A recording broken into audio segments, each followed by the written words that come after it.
Assalamualaikum. Okay guys, so this time we want to talk about how important backtests are in forex trading and why on average 97% of traders fail because they are misguided and don't understand the probability of the method used. So I'll make sure you watch this video until the end so you don't get lost along the way. This is what makes you lost. Don't forget to subscribe. Continuation of the topic of discussion. We will do research or backtest a method with the name Doji. Think of it as Doji plus breakout. Our backstreet period is 3 years.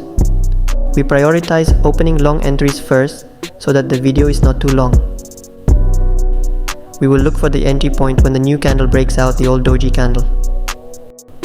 Here we only use a plain chart with Zawusti pairs. Open TradingView to do a backtest. We see we have to find a Doji candle. After that, we just have to look for the Doji candle. I will give an example. When the Doji candle is formed, we are ready to make a buy stop order for entry.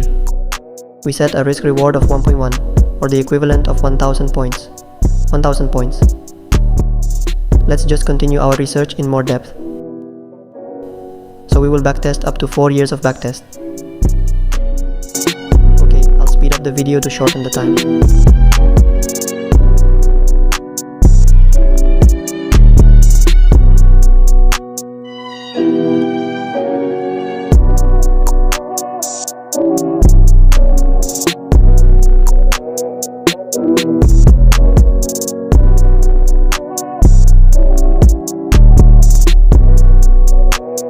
From the backtest data, the results are quite good. It's very possible, but we need to remember that risk management is also important in trading so that we can grow in the future.